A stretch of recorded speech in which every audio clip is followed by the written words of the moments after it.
भगवान राम की नगरी जिसे अयोध्या कहा जाता है, जहां पुत्र का पिता के प्रति समर्पण, त्याग, बलिदान और सम्मान दिखाई देता है, जहां भाइयों के बीच अथाह प्रेम दिखाई देता है, जहां पत्नी और पति के बीच अटूट संबंध दिखाई देता है, जहां मित्रता में छोटा बड़ाया राजा रंक नहीं देखा जाता, जहां न्याय के लिए युद्ध तो अपनों के लिए बलिदान देखा गया, उस नगरी में भगवान राम का जन्म हुआ और वहां पर एक भव्य मंदिर बनाया गया जो बाबर नामक एक क्रूर जिहादी हमलावर ने तोड़ दिया, जिसे बनाकर दोबारा तैयार करने में 5 सदियों से ज्यादा का समय लग गया।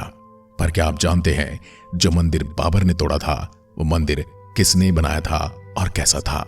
अयोध्या नगरी, जो हजारों महापुरुषों की कर्म भूमि रही है और भगवान राम की जन्मभूमि। यह पवित्र भूमि हिंदुओं के लिए बहुत ज्यादा महत्वपूर्ण है। ये राम जन्मभूमि है। इस राम जन्मभूमि पर एक भव्य मंदिर बना था जिसे तोड़ दिया गया। आइए जानते हैं भव्य मंदिर किसने बनाया, कैसा था वह मंदिर।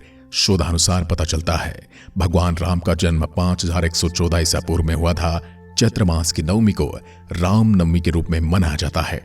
अगस्त 2003 में पुरातत्विक विभाग के सर्वे में कहा गया कि जहां बाबरी मस्जिद बनी थी वहां मंदिर होने के संकेत मिले हैं। भूमि के अंदर दबे खंभे और अन्य अवशेष पर अंकित चिन्ह और मिली पॉटरी से मंदिर होने के सबूत मिले हैं। भारतीय पुरातत्व सर्वेक्षण द्वारा हर मिनट की वीडियोग्राफी और चित्रण किया गया है। इस खुदाई में कितनी दीवारें, फर्श और बराबर दूरी पर स्थित 50 खंभों के आधार की 2 कतारें पाई गई थी। एक शिव मंदिर भी दिखाई दिया। GPRS रिपोर्ट के अनुसार सर्वेक्षण विभाग की रिपोर्ट अब उच्च न्यायालय के रिकॉर्ड में दर्ज है। 30 सितंबर 2010 को इलाहाबाद उच्च न्यायालय की लखनऊ खंडपीठ ने विवादित ढांचे के संबंध में ऐतिहासिक निर्णय सुनाया। न्यायमूर्ति धर्मवीर शर्मा, न्यायमूर्ति सुधीर अग्रवाल एवं न्यायमूर्ति SU खान ने एक मत से माना कि जहां रामलला विराजमान है वहीं श्री राम की जन्मभूमि है। सबसे पहले जानते कि कैसी थी अयोध्या नगरी। अयोध्या पहले कौशल जनपद की राजधानी थी।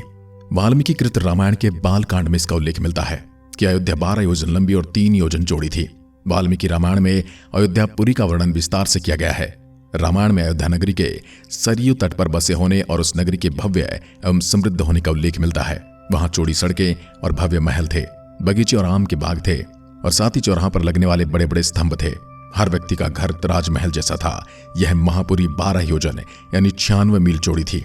इस नगरी में सुंदर, लंबी और चौड़ी सड़कें थी।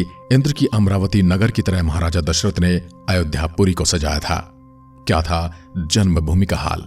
कहते हैं भगवान राम के जल समाधि लेने के पश्चात अयोध्या कुछ काल के लिए उजाड़ सी हो गई थी, लेकिन उनकी जन्मभूमि पर बना महल वैसे का वैसा ही था। भगवान श्री राम के पुत्र कुश ने एक बार पुनः राजधानी अयोध्या का पुनः निर्माण कराया। इस निर्माण के बाद सूर्यवंश की अगले 44 पीढ़ियों तक इसका अस्तित्व आखिरी राजा महाराजा ब्रदवल तक अपने चरम पर रहा। कौशल राज ब्रदवल की मृत्यु महाभारत युद्ध में अभिमन्यु के हाथों हुई थी और ये कौरवों की ओर से युद्ध लड़े थे। महाभारत के युद्ध के बाद अयोध्या उजाड़ सी हो गई, मगर श्री राम जन्मभूमि का अस्तित्व फिर भी बना रहा। मंदिर तोड़कर मस्जिद बनाई गई, ये तो आप सभी जानते हैं। बाबर के क्रूर सेनापति मीर बाकी ने वहां पर स्थित मंदिर को तोड़ा और उस पर एक मस्जिद का ढांचा खड़ा कर दिया। लेकिन क्या आप जानते हैं उस मंदिर को बनाया किसने था? इसके बाद यह उल्लेख मिलता है कि ईसा के लगभग 100 वर्ष पूर्व उज्जैन के चक्रवर्ती सम्राट विक्रमादित्य एक दिन आखेट करते हुए अयोध्या पहुंच गए, यानी कि शिकार खेलते हुए। विक्रमादित्य को इस भूमि में कुछ चमत्कार दिखाई देने लगे। तब उन्होंने खोज आरंभ की और पास के एक योगी व संतों की कृपा से उन्हें ज्ञात हुआ कि यह श्री राम की अवध भूमि है। उन संतों के निर्देश से सम्राट ने यहाँ एक भव्य मंदिर और साथ ही कूप, सरोवर, महल आदि बनवाए ताकि लोग जो यहाँ पूजा पाठ करने आए वो यहाँ पर खाना बना सकें, पानी पी सकें और यहाँ पर रैन बसेरा कर सकें।